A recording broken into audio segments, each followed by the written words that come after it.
तो जय हिंद बच्चों। तो मैं आपको ना इस चैनल पर इंग्लिश पढ़ाऊंगा और आज मेरी फर्स्ट क्लास है। जैसे कि आप लोग पहले से सब्सक्राइब करके रखे हुए चैनल को, तो आप मुझे पहली बार इस स्ट्रीम पे इस चैनल पे देख रहे होगे। तो मैं आज से आपको इंग्लिश की क्लासेस इस चैनल के ऊपर लूंगा, लाइव भी लूंगा और रिकॉर्डेड वीडियो दोनों तरफ में देखने को मिलेगा।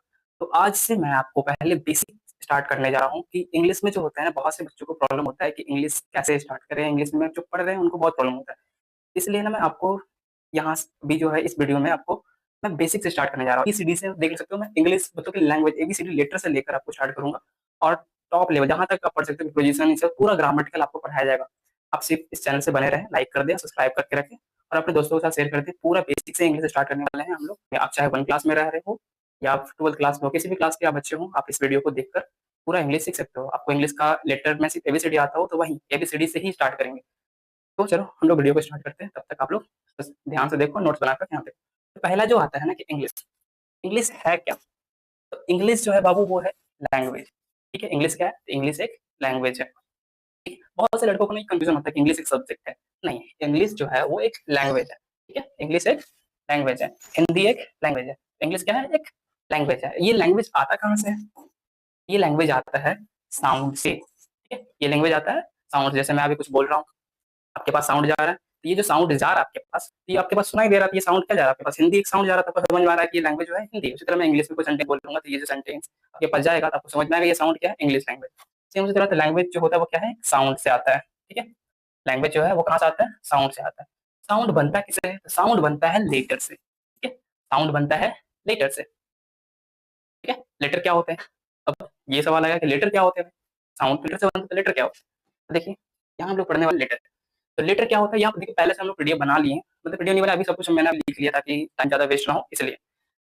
तो लेटर क्या होता है? तो लेटर होता है जितने भी हम लोग पढ़ते हैं, ए से लेकर जेड तक एबीसीडी जो भी पढ़ते हैं हम लोग, वो सब क्या क्या होते हैं? लेटर होते हैं। टोटल कितने लेटर होते हैं? तो ये सबको पता है कि टोटल लेटर जो होते हैं वो 26 होते हैं। और लेटर जो होते हैं वो अनब्रेकेबल होते हैं। अनब्रेकेबल यूनिट कहने का मतलब होता है ये, उसको हम लोग ब्रेक नहीं कर सकते। जैसे लेटर ए हो गया, बी हो गया, सी हो गया, डी हो गया, ई हो गया, तो क्या हम इसको ब्रेक कर सकते हैं? क्या नहीं कर सकते। ये कोई अनब्रेकेबल यूनिट है, इसको लेटर बोलते हैं। ठीक है, यहाँ तक क्लियर है आपको?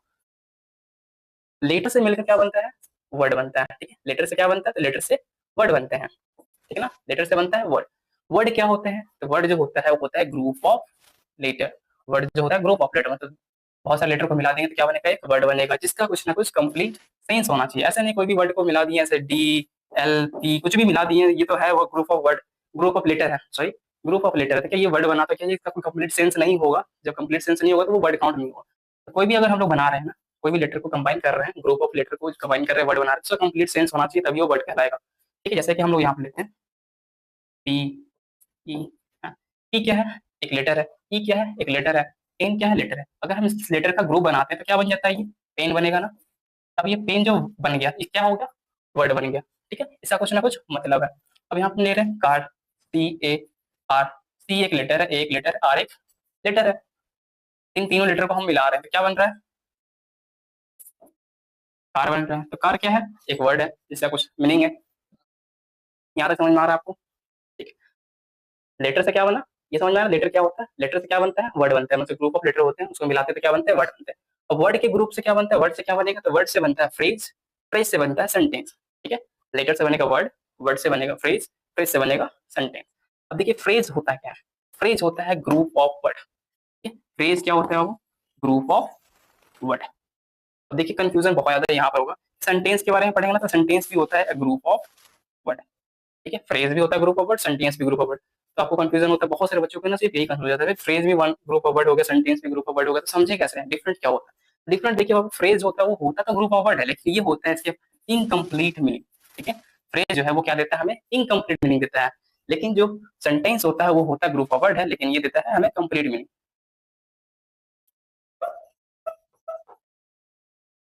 ठीक है ना, सेंटेंस क्या देता है हमें? Complete meaning. समझ गया? जैसे कि यहाँ देखिए एग्जाम्पल समझाते हैं, अगर समझ में नहीं आया तो ध्यान से समझिएगा। जैसे हम यहाँ पे लिख रहे हैं ना, इज इज रीडिंग। ठीक है, तो इज क्या है? आई है, यहाँ पर लेटर, एस भी लेटर है। ये सारा दो भी लेटर को मिला दिया तो क्या बन गया? एक वर्ड बन गया। ये भी एक वर्ड है, तो ये क्या बना? ग्रुप ऑफ वर्ड है। ये ग्रुप ऑफ वर्ड जो है, ग्रुप ऑफ वर्ड है। तो ग्रुप ऑफ वर्ड अभी हम लोग पढ़ेंगे, या तो वो फ्रेज होगा या तो सेंटेंस होगा। लेकिन इज रीडिंग है क्या? इसका खुद अपने आप में कोई मतलब है? कंप्लीट मीनिंग दे रहा है क्या इज रीडिंग? ये कंप्लीट मीनिंग नहीं दे रहा है, ठीक है, तो ये क्या होगा, फ्रेज कहलाएगा। ठीक है, अब जैसे कि हम यहाँ लिखे ना, शिवम एंड राम, ये भी क्या है, ग्रुप ऑफ वर्ड है। शिवम एंड राम लिखे, ये भी क्या है, ग्रुप ऑफ वर्ड है। तो क्या ऐसा कोई कंप्लीट मीनिंग आ रहा है, इससे कुछ समझ में आ रहा है क्या, शिवम एंड राम क्या लिखा हुआ है, इससे कुछ कंप्लीट समझ में नहीं आ रहा है, क्या लिखा हुआ है, तो सिर्फ नाम लिख दिया गया है, इससे कंप्लीट मीनिंग नहीं आ रहा है, इनके बारे में कुछ भी चीज बताया नहीं गया, तो ये क्या हो जाएगा, ये भी एक फ्रेज कहलाएगा। ठीक है, अगर हम ऐसे लिखते हैं, ठीक है, ही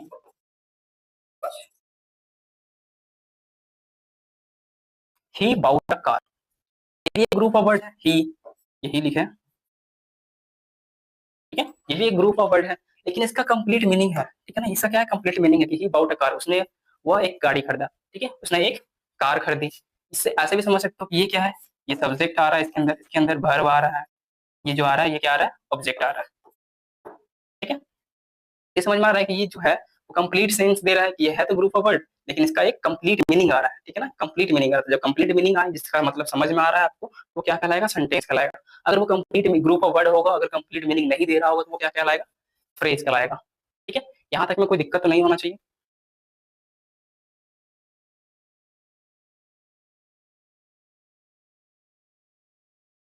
फिर से एक रिकॉल कर देते हैं, ध्यान समझिएगा यहाँ पर। जैसे बताया आपको कि लेटर, लेटर क्या होता है, ए टू जेड जितने भी एबीसीडी होते हैं वो सबके सब लेटर कहलाते हैं। ठीक है, ये अनब्रेकेबल यूनिट होता है, इसको हम लोग ब्रेक नहीं कर सकते। उसके बाद पढ़ेंगे लेटर से क्या बनता है, वर्ड बनता है। वर्ड क्या कहलाता है, ग्रुप ऑफ लेटर होता है। ठीक है, वर्ड क्या होता है, ग्रुप ऑफ लेटर होता है। क्या बोल सकते हैं वर्ड के बारे में, जिसका एक कंप्लीट सेंस हो, ग्रुप ऑफ लेटर हो और एक कंप्लीट सेंस भी हो, जिसका कुछ ना कुछ मतलब निकले, उसको हम लोग क्या बोलेंगे, वर्ड कहलाएंगे। अगर कोई ऐसा लिख दिया जाए, कुछ भी चीज नया कुछ भी लिख दे रहा है, QLT, ये है तो लेटर, इस सबको जोड़ देंगे तो यहाँ पर वर्ड भी बन जाएगा। इसका कोई मतलब नहीं होगा तो वो क्या कहलाएगा, वर्ड नहीं कहलाएगा। कंप्लीट मीनिंग आना चाहिए, ठीक है ना, कंप्लीट सेंस समझ में आना चाहिए कि हाँ जो लेटर से बन रहा है वर्ड, उसका कोई सेंस है क्या, उसका कोई मतलब है क्या, हाँ उसका मतलब है, तो वो कंप्लीट सेंस कहलाएगा। ठीक है, वर्ड को मिलाते हैं, ठीक है, लेटर को मिलाते वर्ड बना, वर्ड को मिला दे बहुत सारे वर्ड को, तो क्या बन जाएगा हमारे पास, एक फ्रेज बनेगा। ठीक है, फ्रेज, फ्रेज क्या होता है, तो ग्रुप ऑफ वर्ड, मतलब बहुत सारे वर्ड को मिला तो फ्रेज बना। लेकिन फ्रेज और जो सेंटेंस होता है वो फ्रेज, बहुत सारे फ्रेज बोलते हैं या फिर बहुत सारे वर्ड बोलते हैं, उसको मिलाते हैं तो क्या बनता है, एक सेंटेंस बोलता है, बोलते हैं। फ्रेज और सेंटेंस के बीच में डिफरेंट हम लोग पढ़ेंगे, फ्रेज और सेंटेंस के बीच में क्या डिफरेंट होता है दोनों ग्रुप ऑफ वर्ड है, लेकिन फ्रेज जो होता है वो इनकम्प्लीट मीनिंग देता है और सेंटेंस जो होता है वो कंप्लीट मीनिंग देता है। ठीक है, ध्यान से समझिएगा, अगर आपको समझ में नहीं आ रहा तो वीडियो को 2-3 बार रिवाइंड करके देखिएगा और आराम से देखिएगा। अगर कहीं बाहर में आप हैं, आपके पास टाइम नहीं है देखने का, तो आप इसको लाइक करके सेव करके रख लें, ऐड करके, अब इसको बाद में देखिएगा घर पे जाकर आराम से, लेकिन पूरा देखिएगा और अपने दोस्तों के साथ शेयर कर दीजिए। पूरा का पूरा बेसिक बेसिक से स्टार्ट करें, स्टार्ट करना होता है मैं तो, मुझे तो यहाँ पे नाउन से भी स्टार्ट कर सकते थे, सेंटेंस से स्टार्ट कर सकते थे, इस जो भी हम लोग पढ़ाना स्टार्ट किए हैं इसको, ठीक है, ग्रामेटिकल जो भी बेसिक से पढ़ाने के लिए।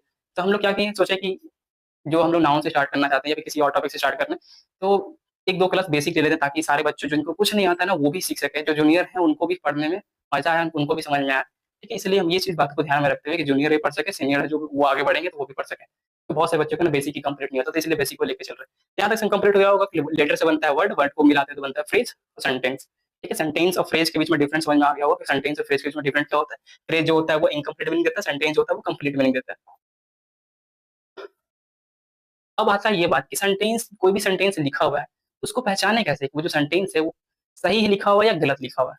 ठीक है, कोई भी सेंटेंस होता है, जैसे बहुत बार देखा हूँ कि एग्जाम में सेंटेंस आ गया उसको करेक्ट करने के लिए रहता है, कोई सेंटेंस लिखा हुआ है इसमें इनकरेक्ट जो भी है उसको करेक्ट करिए, तो सेंटेंस को पहचाने कैसे, तो वो सही लिखा हुआ है या गलत लिखा हुआ है। तो देखिए, सेंटेंस को सही या गलत समझने के लिए तो पहले सेंटेंस होता है क्या, ये तो आप पढ़ लिए ना, सेंटेंस जो होता है ग्रुप ऑफ वर्ड होता है, ये तो पढ़ लिए। सेंटेंस जो होता है वो ग्रुप ऑफ वर्ड होता है और जिसका कंप्लीट मीनिंग हो।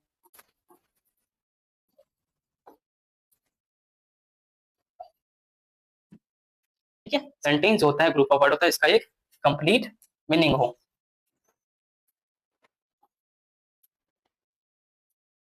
ठीक है ना, ये हम लोग पढ़ लिए, लेकिन हम लोग बात कर रहे थे कि सेंटेंस को पहचाने कैसे कि वो गलत लिखा हुआ है सही लिखा हुआ है। इसको पहचानने का ना हमारे पास ट्रिक है। ठीक है, 2 तरह का है जिससे हम लोग चेक कर सकते हैं कि सेंटेंस जो सही है वो गलत लिखा हुआ है। तो पहला आता है सेंटेंस को पहचानने का, एक वर्ड को देखेंगे, एक मीनिंग देखेंगे। वर्ड कहने का मतलब हम लोग ग्रामेटिकली पोर्शन को देखेंगे, ग्रामर, ग्रामर वाले पोर्शन को देखेंगे, ग्रामेटिकल पोर्शन को देखेंगे। मीनिंग कहने का मतलब होता है सेंस, ठीक है, लॉजिक, लॉजिक होना चाहिए उस सेंटेंस के अंदर, तब वो सेंटेंस क्या होगा, सही होगा। पहला सेंटेंस के अंदर ग्रामेटिकल पोर्शन सही होना चाहिए, मतलब ग्रामेटिकली वो सेंटेंस सही होना चाहिए। दूसरा वो लॉजिकली सही होना चाहिए। अगर कोई सेंटेंस ग्रामेटिकली सही है, ठीक है ना? ग्रामेटिकली सही है, लॉजिकली सही नहीं है तो सेंटेंस गलत होगा। अगर वो लॉजिकली सही है, ग्रामेटिकली सही नहीं है तो वो भी सेंटेंस गलत होगा। अगर वो कोई सेंटेंस ग्रामेटिकली सही है, लॉजिकली भी सही है, तब वो सेंटेंस क्या होगा? सही होगा। अब देखो इसको एग्जांपल से समझते हैं कैसे क्या होगा। जैसे हम यहाँ पर लिख रहे हैं ना कि this lion has a tail, ठीक है? एक हम लोग सेंटेंस दिए, this lion has a tail, ठीक है? This lion has a tail, क्या ये सही है? ग्रामेटिकली आपको सही लग रहा होगा क्योंकि ये जो दिस लायन लिखा हुआ है सिंगुलर सब्जेक्ट लग रहा होगा आपको, सिंगुलर सब्जेक्ट के साथ सिंगुलर वर्ब यूज किए हैं, ये ऑब्जेक्ट लगा हुआ था, आपको तो ग्रामेटिकली सही लग रहा है। क्या ये लॉजिकली सही है? आपको क्या करना है कि लॉजिकली सही है या नहीं? कमेंट करके बताइए। देखिए लॉजिकली ये सही नहीं है। क्यों सही नहीं है? क्योंकि बोल रहा है this lion has a long tail, मतलब ये जो इस लायन के, दिस मतलब यह लायन, तो यह जो लायन है इसके पास एक पूंछ है, मतलब इस लायन के पास पूंछ है, इसका क्या करने का मतलब है? इस लायन के पास एक पूंछ है, बाकी सारे लायन के पास पूंछ नहीं होते हैं, होते हैं ना? तो ये क्या है? लॉजिकली गलत है, ग्रामेटिकली सही तो है, ठीक है ना? ग्रामेटिकली क्या है? सही है, मतलब लॉजिकली पूछा जाता क्या है? ये गलत है। इसको अगर कैसे लिखा जा सकता था? ग्रामेटिकली सही है तो लॉजिकली और ग्रामेटिकली दोनों सही होता तो कैसे लिखते हैं? इसको हम ऐसे लिख सकते थे, दिस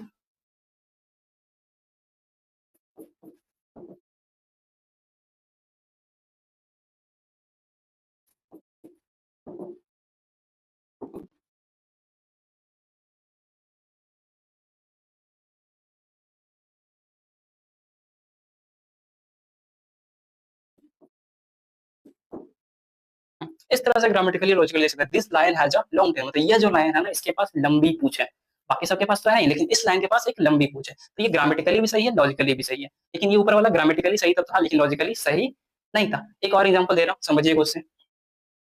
जैसे मैं लिख रहा हूँ ना एक एग्जांपल में, ही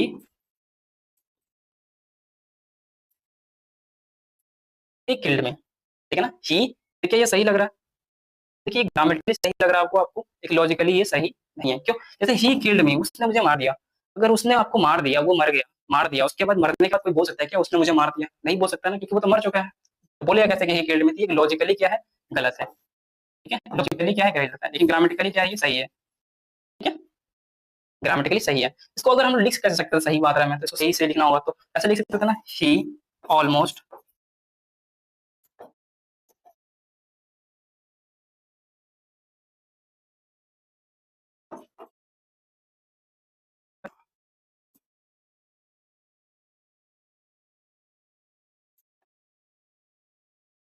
ही ऑलमोस्ट किल मी, उसने लगभग मुझे मार चुका था, मतलब मारा तो था लेकिन थोड़ा बहुत जान बच रहा था, जिंदा था इसलिए वो बोल रहा है कि लगभग मुझे मार चुका था। अब वो जिंदा है इसलिए बोल रहा है, लेकिन जो मर गया वो तो बोलेगा नहीं, तो वो कैसे बोल रहा था? इसलिए वो लॉजिकली गलत था, लेकिन ग्रामेटिकली सही था। ये ग्रामेटिकली भी सही हो गया और लॉजिकली भी सही हो गया। आपको यहाँ तक समझ में आया होगा? समझ में आया तो अपने दोस्तों के साथ शेयर कर दीजिए।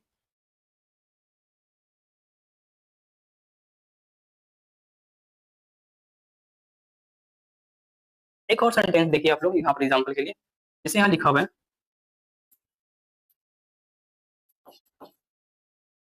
ये ना ज्वाइंट हो जा रहा है,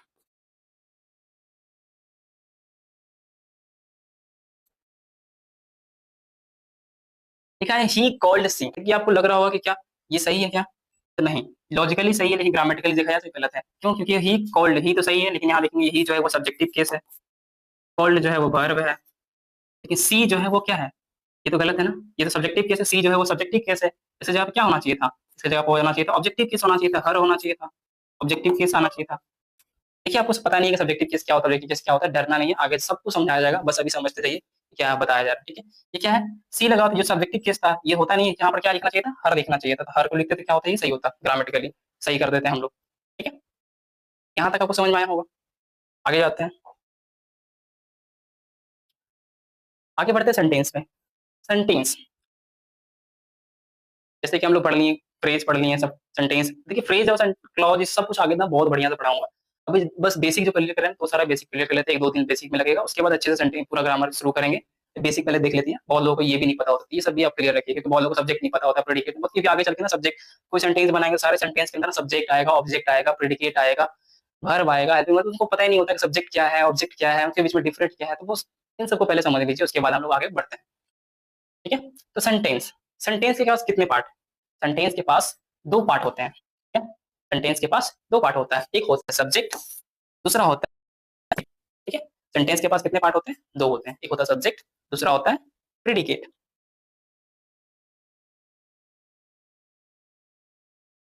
अब देखिए सब्जेक्ट क्या होता है? सब्जेक्ट होता क्या है? देखिए बहुत लोग बोलते हैं या फिर बहुत बच्चों से सुने हैं कि सब्जेक्ट जो होता है वो डूअर होता है। डूअर करने का मतलब जो काम कर रहा है वो सब्जेक्ट होता है। ठीक है? डूअर जो होते हैं वो सब्जेक्ट होते हैं। लेकिन ऐसा नहीं है, डूअर जो होते हैं वो सब्जेक्ट नहीं होते हैं और नॉन डूअर भी होते हैं, वो सभी सब्जेक्ट होते हैं। ठीक है? ऐसा नहीं है कि डूअर जो होगा वही चीज़ सब्जेक्ट होगा, नॉन डूअर भी सब्जेक्ट कहला सकते हैं। जैसे ये सेंटेंस को देखिए यहाँ पर एग्जांपल लिखा है। ठीक है? यहाँ लिखा the man tested the food. यहाँ पर जो मैन है वो सब्जेक्ट है। क्यों सब्जेक्ट है? ठीक है? अच्छा देखिए सब्जेक्ट को समझने का ना बहुत सिंपल तरीका बता रहा हूँ। कोई भी सेंटेंस पढ़ लीजिएगा, सेंटेंस में जिसके बारे में सेंटेंस लिखा गया होगा ना वही सब्जेक्ट होगा। ठीक है? जैसे ये जहाँ ये वाला first sentence the man tested the food. ठीक है? तो यहाँ पर सेंटेंस किसके बारे में लिखा गया? सेंटेंस मैन के बारे में लिखा गया कि मैन जो है वो फूड को टेस्ट करता है। Man tested the food, man के बारे में सेंटेंस लिखा गया तो मैन क्या हो जाएगा? सब्जेक्ट हो जाएगा। यहाँ पर लिखा था फूड टेस्टेड डिलीशियस। यहाँ पर किसके बारे में सेंटेंस लिखा गया? फूड के बारे में लिखा गया तो फूड क्या हो जाएगा? सब्जेक्ट हो जाएगा। ठीक है? बाकी सब्जेक्ट सब्जेक्ट समझ में आ गया? जिसके बारे में सेंटेंस लिखा गया होगा वो सब्जेक्ट होगा। तो यहाँ पर देखिए जो सब्जेक्ट कौन है? मैन है। तो मैन जो है वो टेस्ट तो कर सकता है। मैन जो है वो टेस्ट कर सकता है। मैन है वो डूअर हो गया। मैन डूअर है। ठीक है? लेकिन क्या फूड टेस्ट कर सकता है? नहीं कर सकता ना, फूड एक नॉन डूअर है। तो ये भी समझ लीजिए कि डूअर हो या फिर नॉन डूअर हो, मतलब करता हो या फिर ना करता हो, दोनों के दोनों क्या होंगे? सब्जेक्ट हो सकते हैं। ठीक है?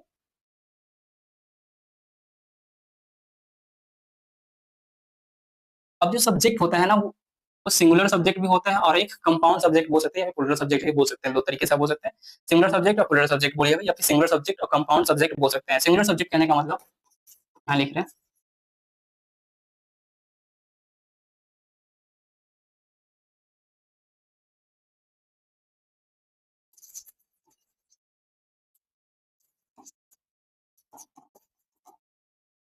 देखिए सिंगुलर सब्जेक्ट कैसे पहचानेंगे? सिंगुलर सब्जेक्ट किसी भी सेंटेंस के अंदर एक ये जो सब्जेक्ट होगा वो सिंगुलर, मतलब एक होगा तो वो सिंगुलर सब्जेक्ट होगा। अगर दो आ जाएंगे तो उसमें प्लूरल या फिर कंपाउंड सब्जेक्ट बोल सकते हैं। जैसे कि यहाँ देखिए हम लिख रहे हैं ना राम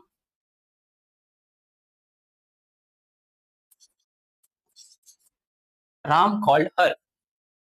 यहाँ पर एक ही सब्जेक्ट है, इसको क्या बोलेंगे? Singular subject. ठीक है ना? यहाँ पर एक भर है, भर के आगे एक सब्जेक्ट है, ये बोलेगा सिंगुलर सब्जेक्ट, एक सब्जेक्ट आया। अगर हम लिख देंगे राम, एग्जाम्पल डाल लीजिएगा, Ram and Shyam, Ram and Shyam went to the city. ठीक है? Ram and Shyam went to the city. यहाँ पर जो सब्जेक्ट है वो किससे पहले ये बताइए सब्जेक्ट कैसे पहचानेंगे? सेंटेंस किसके बारे में लिखा गया है? Ram and Shyam went to the city. ठीक है? किसके बारे में लिखा गया? राम एंड श्याम के बारे में लिखा गया, तो राम एंड श्याम क्या हो जाएंगे? सब्जेक्ट हो जाएगा। यहाँ पर सब्जेक्ट जो है वो दो है, लिखा होगा राम है श्याम है, ये क्या हो जाएगा? ये कंपाउंड सब्जेक्ट बोल सकते हैं इसको। ये क्या बोलेंगे? Compound subject. तो सब्जेक्ट जो होते हैं वो कितने तरह का होगा? एक सिंगुलर सब्जेक्ट, एक कंपाउंड सब्जेक्ट। ठीक है? यहाँ से समझ में आ रहा है आपको? आई होप आपको भी समझ में आ रहा होगा। समझ में आ रहा है तो एक लाइक कर दीजिएगा और वीडियो को शेयर कर दीजिए।